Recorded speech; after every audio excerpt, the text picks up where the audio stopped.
Ultra running shoes are all about space. The space to go further, to feel better, to do something you never thought possible. And this space starts with Ultra Fit. Unlike traditional running shoes, Ultra Fit gives toes more room to move naturally, so every step is strong, balanced, and comfortable. Whatever you're lacing up for, stay out there with Ultra. Shop now at ultrarunning.com. That's ALTRA running.com. Now at Lowe's, faster quotes start at the Lowe's Pro Desk. Got a material list handwritten on a sticky note or saved as a photo? Perfect. Bring it to us and get a quote in minutes. And if you don't see what you need on the shelf, we'll help you get it. You can access thousands of products beyond what's available in-store or on Lowe's.com, right from the Lowe's Pro Desk. Build quotes faster and source the materials you need to keep your jobs moving. Just like that, at Lowe's. Hear that? That's now Crispy and McCrispy strips meeting Creamy Caesar sauce.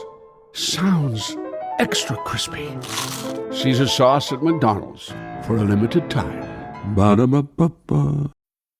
This episode is brought to you by Welch's Fruit Snacks. Back to school season can be tough on parents, but choosing a snack you and your kids can both get behind doesn't have to be. Stock up on Welch's Fruit Snacks, made with whole fruit, and now made with no artificial dyes. It's a snack kids already love, and one you can feel good about giving them. Go back to school with Welch's Fruit Snacks, now made with no artificial dyes. I get so many headaches every month. It could be chronic migraine, 15 or more headache days a month, each lasting 4 hours or more. Botox, onabotulinum toxin A, prevents headaches in adults with chronic migraine. It's not for those who have 14 or fewer headache days a month. Prescription Botox is injected by your doctor. Effects of Botox may spread hours to weeks after injection, causing serious symptoms. Alert your doctor right away, as difficulty swallowing, speaking, breathing, eye problems, or muscle weakness can be signs of a life-threatening condition. Patients with these conditions before injection are at highest risk. Side effects may include allergic reactions, neck and injection site pain, fatigue, and headache. Allergic reactions can include rash, welts, asthma symptoms, and dizziness. Don't receive Botox if there's a skin infection. Tell your doctor your medical history, muscle or nerve conditions, including ALS, Lou Gehrig's disease, myasthenia gravis, or Lambert-Eaton syndrome, and medications, including botulinum toxins, as these may increase the risk of serious side effects. Why wait? Ask your doctor. Visit BotoxChronicMigraine.com or call 1-800-44-BOTOX to learn more. Why strongman training is different. Let me start by explaining what makes strongman training fundamentally different from traditional barbell-based strength training, because the differences are significant and they matter for how you think about incorporating this work. In traditional powerlifting or Olympic weightlifting, you are working with standardized implements at fixed heights, along fixed movement paths, with loads that are measured precisely and incremented systematically. There is enormous value in that precision, and I am not dismissing it. But strongman training operates in a completely different mechanical and neurological environment. The implements are odd-shaped and awkward: logs, stones, kegs, yokes, farmer handles. The loads shift and move unpredictably. The movements require full body coordination under extreme load in ways that a squat or a deadlift with a straight barbell simply does not replicate. What this means physiologically is that strongman training demands coordination across stabilizer muscle systems that conventional training often underloads. Your rotator cuff, your hip external rotators, the deep spinal stabilizers, the muscles of the forearm and hand, these structures get challenged in strongman training at levels that carry over significantly to athletic performance in almost every sport. The central nervous system adaptations from strongman work are also distinct. Because the loads are heavy, the durations are often longer than a single maximal lift, and the implements are unstable, the nervous system has to maintain high threshold motor unit recruitment for extended periods. That is a training stimulus you simply cannot replicate by doing a heavy set of 3 on the squat, no matter how hard you work in that gym. Strongman training demands coordination across stabilizer systems that conventional training chronically underloads. That is the gap most athletes never address. The key strongman events and their adaptations. Let me walk through the major strongman events and tell you specifically what each one develops, because understanding the mechanism helps you make smarter decisions about which events to prioritize for your specific performance goals. The log press is the overhead pressing standard of strongman sport. It differs from a barbell press because the log sits against your body during the clean, forcing a different rack position and demanding extraordinary trunk stiffness and lat engagement to maintain bar path.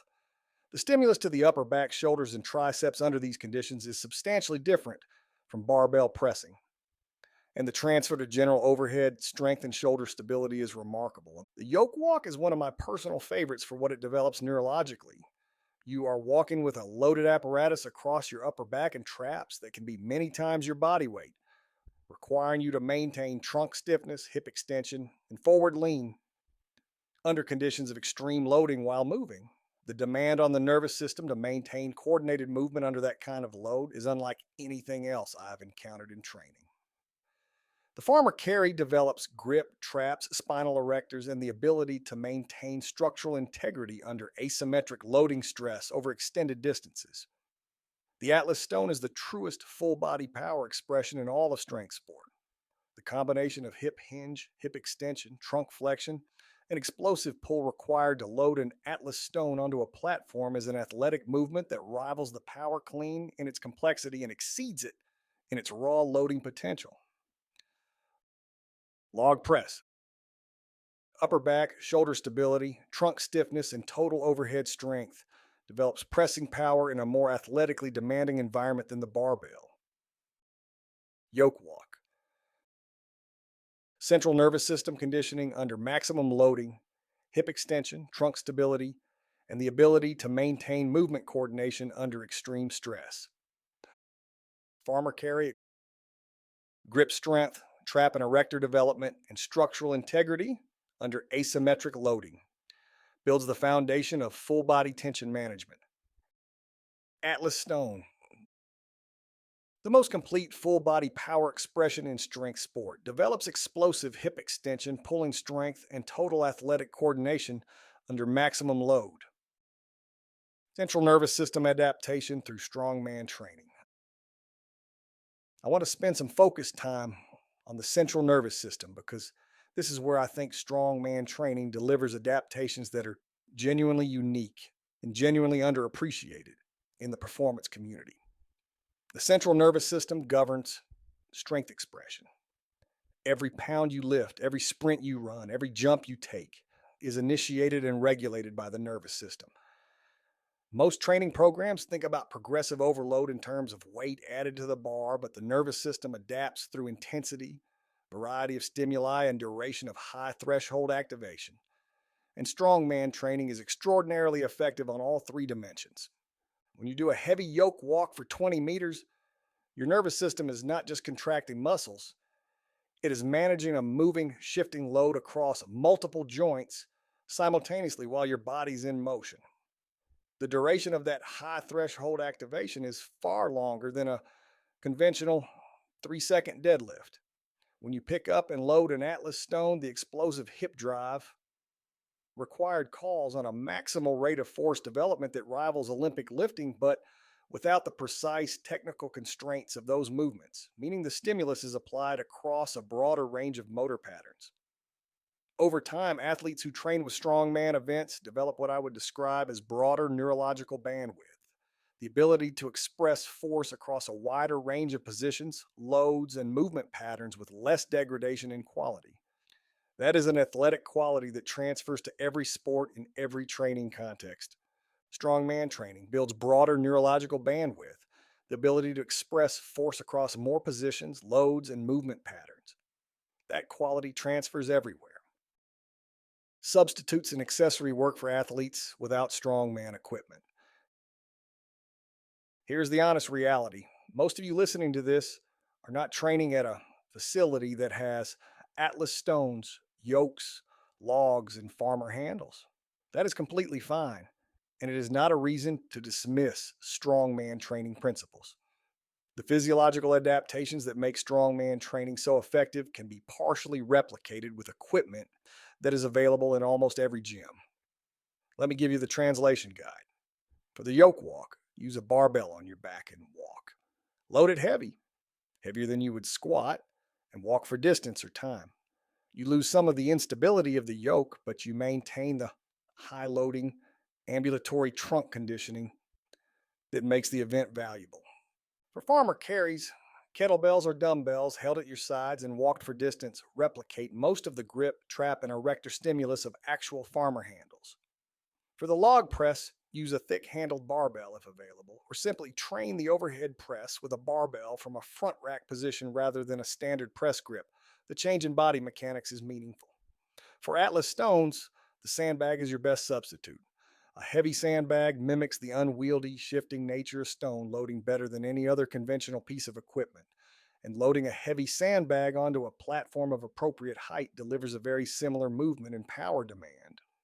For the deadlift-based events, like the deadlift for repetitions, the trap bar deadlift is an excellent substitute that places the load in a more anatomically neutral position and allows higher training volumes without the lumbar stress of pure conventional pulling. Yoke walk. Substitute heavily loaded barbell walk for distance or time. Use loads above your squat maximum to maintain the overloading stimulus. Farmer carry. Substitute heavy dumbbell or kettlebell carries. Match the grip demand and distance to replicate event conditioning. Atlas stone. Substitute heavy sandbag loading onto a box or platform. The shifting uneven load mimics stone mechanics more than any other implement. Log press. Substitute barbell overhead press from a front rack position or thick bar pressing to replicate the mechanical demands of the log. The Strongman Power Program. Now let me give you an 8-week program that incorporates strongman training principles and adapts them for athletes training in a conventional gym environment. This program runs 4 days per week and is organized around the primary movement patterns: lower body pulling, upper body pressing, loaded carry work, and a conditioning day built around strongman event substitutes. The program is progressive and manageable for someone who has a solid foundation of strength training but no prior strongman experience. Each week increases in intensity across the primary barbell movements while the carry and event work increases in distance and load. Day 1 lower. Pull and carry. Conventional deadlift. 4 sets of 4 at 85% of 1 rep max. Romanian deadlift. 3 sets of 6 at 65%. Heavy dumbbell farmer carry. 4 sets of 20 meters with a weight that makes the last 5 meters a genuine fight. Sandbag load to platform. 5 successful loads onto a box at hip height with a sandbag at 30 to 40% of body weight. Day 2. Upper press and overhead. Barbell overhead press from front rack. 4 sets of 5. Push press. 3 sets of 4 at maximal load. Heavy barbell walk for distance. 4 sets of 20 meters at 130% of your squat maximum. Dumbbell row. 4 sets of 10. Heavy. Day 3, squat and lower power. Back squat 4 sets of 4 at 85%. Box squat 3 sets of 3 at 90%, focused on explosive hip drive off the box. Kettlebell swing 5 sets of 10 at a heavy load, focusing on maximal hip snap. Plank hold 3 sets of 60 seconds, working on the trunk rigidity under fatigue.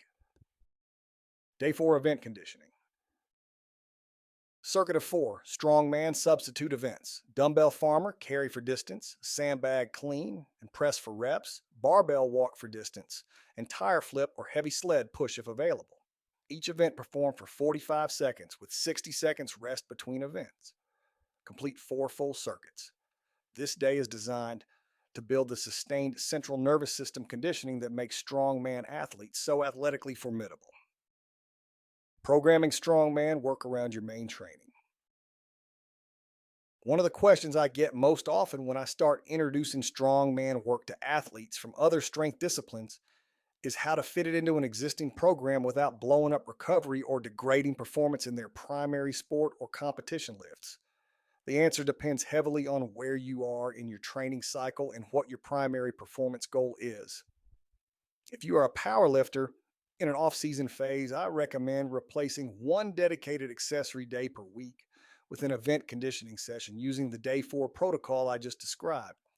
The carry work in particular adds training volume that reinforces the spinal erectors and traps in a way that directly supports your powerlifting without adding significant fatigue to the primary competition movements. If you are a team sport athlete in a general preparation phase, the full 4-day program can be your primary strength and conditioning work for an 8 to 12 week block. If you are in season, strip the program down to day 1 and day 2 only, replacing your carry distances with shorter, heavier efforts, 10 meters instead of 20, and drop the conditioning circuit entirely until you're off season. The most important principle is that carry work and event conditioning are inherently high in systemic demand, and the week after you introduce them at meaningful loads, you will notice fatigue in places that conventional lifting does not typically load: your hands, your forearms, your upper traps, your hip flexors. That is not a warning sign. It is an indicator that you are addressing gaps in your training that have been there for a long time. The mental and competitive edge from strongman training. I want to talk about something that is harder to quantify, but every bit as real as the physiological adaptations. What training like a strongman athlete does to your mental relationship with heavy loading and physical adversity. Strongman events are not clean. They are not precise. They are not comfortable. You are going to set a yoke down wrong and have to reset. You are going to pick up a stone that is slippery and odd-shaped and wrestle it into position by sheer will. You are going to be 50 meters into a farmer carry with 40 meters left when your hands are giving out and your traps are screaming, and you're going to have to decide whether you put the implements down or you finish the set. Those decisions, made repeatedly in training, build a kind of mental fortitude that is genuinely different from what you develop in conventional barbell training. In strongman training, the adversity is not abstract. It is right there in your hands, across your back, pushing against your limits in real time. Athletes who train regularly with strongman events consistently report a change in how they experience heavy conventional lifting. The weights that used to feel terrifying begin to feel manageable, not because the weights got lighter, but because their threshold for what constitutes genuinely difficult has shifted upward. That psychological shift is one of the most valuable performance adaptations in all of athletic training, and strongman work creates it more reliably than almost anything else I've encountered. When your threshold for what is genuinely difficult shifts upward, everything in training and competition gets easier to face. Strongman training moves that threshold like nothing else. Recovery considerations for strongman influence training. Strongman training is systemically demanding in ways that can catch athletes off guard if they have only ever trained with conventional barbell work. The combination of heavy loading, prolonged high threshold neural activation, grip and forearm fatigue, and the impact forces associated with event work creates a recovery demand that is different in character from heavy lifting. You need to be proactive about managing it, or you will dig yourself into a hole that takes weeks to climb out of. The primary areas to monitor are grip and forearm recovery, central nervous system fatigue, and lower back loading.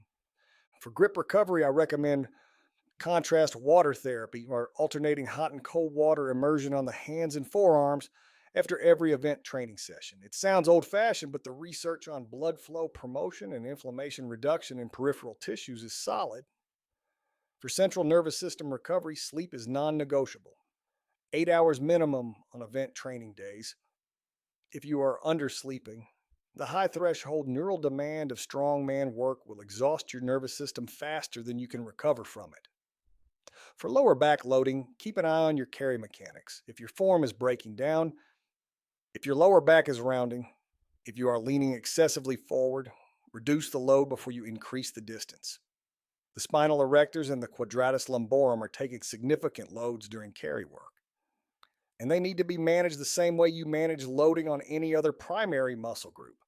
Grip recovery, central nervous system management, and lower back loading are the 3 variables to monitor most closely when you first introduce strongman work. Watch all 3 carefully in your first 4 weeks. Wrap up: strongman for power. Let me land this plane. Strongman training is not just for people who want to compete in strongman. It is a system of physical development that addresses gaps that most conventional training programs leave wide open: grip, stabilizer strength, prolonged high threshold neural activation, and the mental relationship with true maximum effort under uncomfortable conditions. If you have been training for years and you feel like your strength has plateaued, or like you are strong in the gym, but the strength does not transfer the way it should to your sport or your athletic performance, I would argue that adding strongman training principles is one of the highest leverage changes you can make. Start with carries. That is my simplest recommendation. Add heavy dumbbell carries to the end of 2 training sessions per week and do them seriously. So heavy enough that they are genuinely difficult for distances long enough that they challenge your endurance. Within 8 weeks, you will notice changes in your traps, your grip, your spinal erectors, and your general capacity to handle loading stress. From there, add a conditioning circuit every 2 weeks. Add a sandbag. Find or make a heavy implement to press overhead from a difficult position. Build the system one piece at a time, and over a 12-month period, the cumulative effect on your strength, your power, and your athletic durability will be genuinely transformative. That is the Strongman Edge. I am Brad Young. Thanks for being here, and I will see you in episode 3.